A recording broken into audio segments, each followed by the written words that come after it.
আসসালামু আলাইকুম, কেমন আছেন সবাই? আশা করি সকলেই ভালো আছেন। বন্ধুরা, অপ্পো রেনো সিরিজের ফোনগুলো ছিল আধুনিক মানের ক্যামেরা এবং চিপসেটের জন্য ব্যাপক জনপ্রিয় ছিল। আর এবার আমাদের মাঝে অপ্পো রেনো সিরিজের successor Oppo Reno 7 pro plus আমাদের মাঝে আরো আধুনিক মানের কোয়ালিটি নিয়ে লঞ্চ করতে যাচ্ছে। আর আজকের ভিডিওতে আমরা আলোচনা করব অপ্পো রেনো 7 প্রো প্লাস এই ফোনটির ফুল স্পেসিফিকেশন ও খুঁটিনাটি বিষয় নিয়ে বিস্তারিত আলোচনা করব আজকের এই ভিডিওতে। এবং ইতিমধ্যে এই ফোনটির প্রায় সকল স্পেসিফিকেশনে আমাদের সামনে চলে এসেছে এবং ভিডিওটি দেখলে আপনি বুঝতে পারবেন আজকের এই ফোনটি আপনার জন্য কিনা। বন্ধুরা, আর যারা আমাদের চ্যানেলে প্রথমবার ভিজিট করেছেন তাদের ওয়েলকাম। বন্ধুরা, এখনো যারা আমাদের চ্যানেলটি সাবস্ক্রাইব করেননি, আশা করি তারা আমাদের চ্যানেলটি সাবস্ক্রাইব করে যাবার অনুরোধ রাখছি।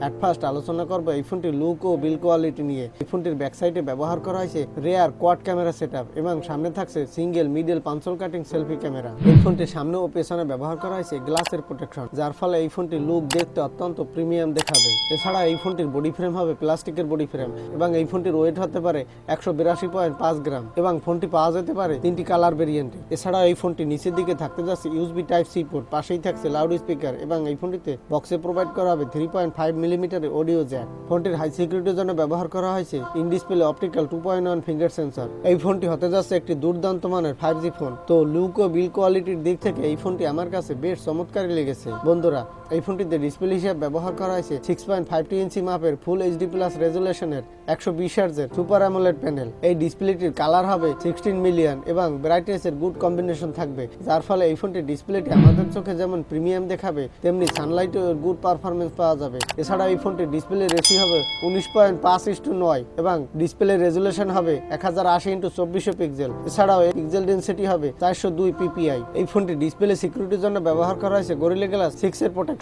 তো ডিসপ্লে কোয়ালিটি এক কথায় জোস হতে যাচ্ছে, যেহেতু এখানে 120 হার্জের সুপার অ্যামোলেড প্যানেলের সাথে মাল্টিটাস্কিং ফিচার থাকার ফলে গেমাররা এই ফোনটি ডিসপ্লেতে দুর্দান্ত পারফরমেন্স পেয়ে যাবে। বন্ধুরা, এই ফোনটিতে যে রেয়ার কোয়াড ক্যামেরা সেটআপ ব্যবহার করা হয়েছে তার প্রথমে থাকছে 60 মেগাপিক্সেল একটি প্রাইমারি ক্যামেরা। এই ফোনটিতে আরো থাকতে যাচ্ছে 13 মেগাপিক্সেল একটি আলট্রা ওয়াইড অ্যাঙ্গেল লেন্স ও 8 মেগাপিক্সেলের ম্যাক্রো ও 2 মেগাপিক্সেলের ডেপথ সেন্সর। এই ফোনটির ব্যাক সাইডের ক্যামেরা থেকে আপনি 4K রেজুলেশনের 30 আর 60 এফপিএস এর 1080 পিক্সেল ও 2160 পিক্সেলের ভিডিও রেকর্ড করার সাপোর্ট পেয়ে যাবেন এবং 16 মেগাপিক্সেল একটি সেলফি ক্যামেরা। এছাড়া এই ফোনটির সেলফি ক্যামেরা থেকে 4K রেজুলেশনের 30 এফপিএস এর 1080 পিক্সেলের ভিডিও রেকর্ড করার সাপোর্ট পেয়ে যাবেন। এছাড়া এই ফোনটির ব্যাক সাইডের ক্যামেরাতে থাকতে যাচ্ছে ইআইএস, যাতে আপনি নড়াচড়া করা অবস্থায় দুর্দান্ত প্রিমিয়াম স্টাইলিশ ভিডিও রেকর্ড করতে পারবেন। বন্ধুরা, একটি ফোনের মূল হাইলাইটেড অপশন প্রসেসর। এই ফোনটিতে প্রসেসর হিসেবে ব্যবহার করা হয়েছে অক্টাকোর 6 ন্যানোমিটার আর্কিটেকচার একটি চিপসেট। এই ফোনটিতে প্রসেসর হিসেবে ব্যবহার করা হয়েছে দুর্দান্ত মানের একটি গেমিং প্রসেসর 888 প্রসেসর, যে প্রসেসরটির পারফরমেন্স অত্যন্ত চমৎকার।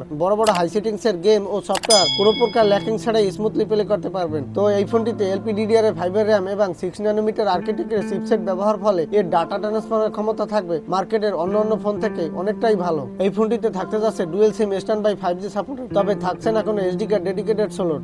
এই ফোনটিতে নেটওয়ার্কিং অপারেটিং সিস্টেম হিসেবে থাকতে যাচ্ছে 2G 3G 4G এবং 5G, তবে এখানে অটো স্পিড থাকছে 4G এবং 5G। এই ফোনটিতে ব্যবহার করা হয়েছে একটি বিগ ব্যাটারি। এই ফোনটিতে আপনি পেয়ে যাবেন লিথিয়াম পলিমার 6000 mAh এর ব্যাটারি এবং সাথে ফাস্ট চার্জার হিসেবে দেওয়া হবে 20 ওয়াটের একটি ফাস্ট চার্জার, যে চার্জারটি থেকে এই ফোনটি 1 ঘন্টা থেকে 1 ঘন্টা 20 মিনিটের মধ্যে ফুল চার্জ করতে পারবেন। তবে আমার কাছে এই ফোনটির চার্জারটি তেমন একটা ভালোই লাগেনি। এই ফোনটি আগামী ডিসেম্বর মাসের দিকে ইন্ডিয়ান মার্কেটে লঞ্চ হতে পারে। এই ফোনটি ইন্ডিয়ান মার্কেটে প্রাইস হতে পারে 35,000 রুপির আশেপাশে, যেটি বাংলাদেশ মার্কেটে অফিসিয়ালি আসলে পাওয়া যাবে 40,000 টাকার মধ্যে। তো সর্বাধিক বিচার বিশ্লেষণ করে বলতে পারি যে এই ফোনটির লুক ও বিল কোয়ালিটি এবং পারফরমেন্সের দিক থেকে বেশ চমৎকারী হতে যাচ্ছে, যেহেতু এখানে থাকতে যাচ্ছে দুর্দান্ত কালার এবং সাথে থাকছে রেয়ার ক্যামেরা সেটআপ এবং 888 প্রসেসর, যার ফলে এই ফোনটির পারফরমেন্স পেয়ে যাবেন অত্যন্ত চমৎকার। এই ছিল আজকের ভিডিও। আজকের ভিডিওটি যদি ভালো লাগে লাইক দিন এবং আজকের এই ফোনটি কেমন হয়েছে তা কমেন্ট করে জানাবেন আশা করি। বন্ধুরা, এখনো যারা আমাদের চ্যানেলটি সাবস্ক্রাইব করেননি তারা আমাদের চ্যানেলটি সাবস্ক্রাইব করে যাবার অনুরোধ রাখছি।